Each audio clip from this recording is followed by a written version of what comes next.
Hi, Year 9, Mr. Depley here to walk you through the next lesson of Year 9 Humanities, looking at World War I in our Term 2 History unit. So I'll walk you through the lesson plan, go through the slides, and make a couple of announcements about Google Classroom and about what we're doing this week. So in our double period today, 9G3 and 9B1, you both have your double period on Wednesdays. Small world. So you'll both be doing the same activities today. What you are looking at is how the war impacted the lives of Australians on the home front. So not out on the battlefields, but actually back in Australia. How did it impact the lives of our family and friends, businesses and governments in Australia? Success criteria is to summarize the impacts of the war on different groups in society, so women, children, churches, Indigenous Australians, and to identify positive and negative changes to Australian life. So for those of you who have a bit of background knowledge on the war, you'll see that the role of women, for example, significantly changed after World War I, after World War II, and there were some positive changes there, but there were also negative changes throughout the war. Lesson activities. Watch the video link lecture in the link below, read through the class slides, 41 to 45, to complete the slide questions activities. So lesson activities are to be completed in your digital notebook and will require access to chapter 8.10 of your textbook. If you have any questions or concerns, please let me know. 9B1, you've already seen this video before. I linked this in our Monday lesson plan. 9G3, this is about 5 minutes, 6 minutes long. This video here, that's not the lecture. The lecture video I'll put up there once I've finished recording it. This second video here is it's just a couple of announcements, some feedback from week 1 and some changes in week 2 in terms of how we're running things in Year 9 Humanities. The main change that I talk about in that quick video is, so you guys have your student notebook that you are taking your notes in on class activities and questions. So I don't have to give the same feedback 27 times or 24 times. I've made a teacher notebook. So I'll open that up if I haven't already done so. So this file is a teacher notebook where you can find answers to the questions activities. So the start of next week, I'll upload questions and answers to stuff we've done in class. So you guys have something to compare your notes to kind of edit and review. So if you still feel a bit confused about content, I'll be posting the answers to those class questions, slide questions here. So you can see this is the stuff we did very start of the term. So the Western Front, major battles, we looked at this. You can see some chapter 8.4 textbook questions. And yeah, that's just something else that I'm trying to put together to help you guys out during this e-learning shenanigans. Anyway, so I will get right into the lesson because I think that's the last thing I want to talk about. Yeah, cool. Lesson plan. War on the home front. All right then.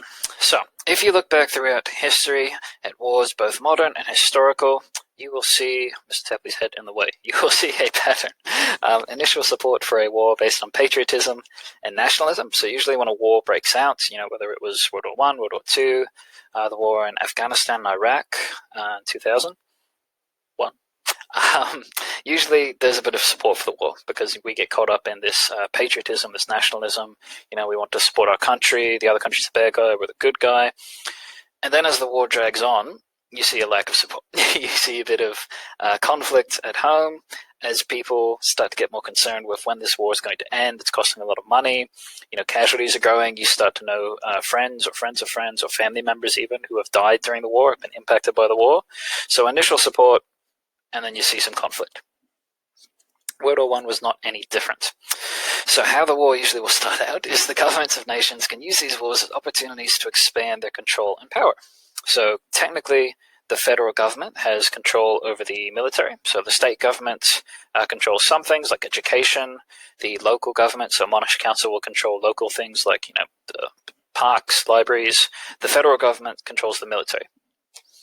And in times of war, they will often ask the state governments, hey, can we have the lesser people? Hey, can we have a bit more power so that we can just run this a bit smoother, so that we can win this war quicker? If you guys give us a little bit of extra something, we can win this war faster and it'll be better for the country. So the government needs emergency powers to win in this war.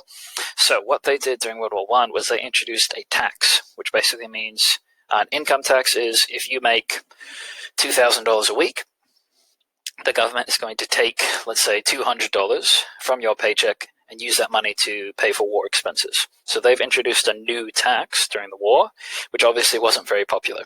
So that's leading to some war division, some lack of support. They've enacted censorship practices. So they've removed democratic human rights like freedom of speech. So in theory, you should be able to say most about anything you want, whenever you want it, to whoever you want it, wherever you want it. However, during these war times, the government enacted censorship practices because they didn't want anyone to talk bad about the war. So they were putting a lot of effort into making the war seem like a good idea. They want support for the war. So if anyone said something bad about it, as you'll read in chapter 8.10, they would be punished. So there'd be censorship laws that would they'd cost a fine, or they might even get thrown in jail. There was one reporter, cartoonist, who was thrown in jail for like 12 months because he said something bad about the war. He didn't even say it. He was kind of, anyway, you'll find out. But the majority of Australians, at least in the early years of World War I, supported the war effort. So, and again, initially everyone was on the same page. We all want to support the war. These supporters would have patriotic gatherings and rallies, encouraging people to show their loyalty to Britain and sacrifice whatever they could to the cause. So you'd see the government, obviously, they want the war to be supported. Churches and community groups set up charitable funds to support the soldiers. War impacted everyone. So fundraising, so raising money, creating clothes and equipment, other activities were even completed at schools. So people your age, instead of going in and being like, all right, open up chapter 8.10, you'd go in and be like, all right, our learning intention today is to make helmets for the soldiers, which would be a different experience. The military started junior cadet programs. So I don't know if you guys have or know anyone who has been in like scout programs or cadets or I know the American version. I don't know the Australian version. Anyway, they started these little programs at schools to increase patriotism, basically. So, all right, you guys are going to be learning about teamwork, learning about working as a unit like we would in the army. You're going to learn about all these amazing things that Australia and the Australian military does. And that was designed to increase patriotism. So the kids would be a fan of it. When they grow up, they would be a fan of it. They'd go home and tell their parents they would be fans of it. It was also designed to kind of train future soldiers. So the cadets were very heavily linked with the military. They still are today. Also in schools, you saw a lot of propaganda against the Central Powers, so Austria, Germany, and Italy, or Turkey, eventually. And that led a generation of Australians to believe all Germans were evil. So if for 4 years, the Australian government, the Australian schools, churches, everyone in the community is saying Germans are evil, think about what that will have as consequences in the future. Think about World War II. Think about even after World War II. How are you going to interact with someone who is German or European in the future if you've been told all your life that this person is evil? So that's going to lead to racism, discrimination. It could lead to future military conflicts like World War II. Spoilers. Opposition. So the propaganda used throughout the war was very effective at gathering support for the war effort and demonizing the enemy. It was a two-pronged attack. It wasn't just we are the best, join the war. It was also we are the best, they suck. It was good versus evil, good guy, bad guy. However, despite all this, there were those who opposed World War I, including pacifists. So those are people who are against violence, strongly against any sort of violence, any war. Pacifists, they're not about it. And anti-imperialists. So anyone who was opposed to British rule. So people who were, for example, living in Ireland, who didn't want to be part of the UK, didn't want to be part of the British Empire, they were against the war because they were like, why would I support that guy? That guy sucks, As the war continued, the prices of goods and services increased and wages were slashed. So as you guys are seeing it probably now with the coronavirus, as you struggle to make something, it becomes more expensive. So since Mr. Tepley's a massive nerd, as Nintendo Switches, little video game console, are becoming more and more harder to make, you're seeing them sell for more money. So during the war, as the war makes it harder to make more food because you've got farmers who are being taken away from their farms, taken away from their jobs, we're getting less food, therefore it's more expensive. Prices are going up, which is irritating people. Wages are going down because big businesses can't afford to pay their employees the same amount of money. And this is causing massive protests from working class Australians all over the country. So there's inequality between the rich and the poor. So the rich feel like they're getting screwed over. The poor feel like they're getting screwed over. The majority of soldiers were from the working class. So not only are they going off and dying, they're coming home, or they're still at home, and they're struggling to afford bread and water. So there was this big divide between the country, between the rich and the poor. These protests, these massive worker strikes, would have long-term consequences in the future, and it would further divide the nation. So you'll learn a bit about that when you look at unions, when you look at trade unions. But basically, it was this huge us versus them mentality between Australians and Australians, which isn't really good for the war effort, and it's not really good for home life.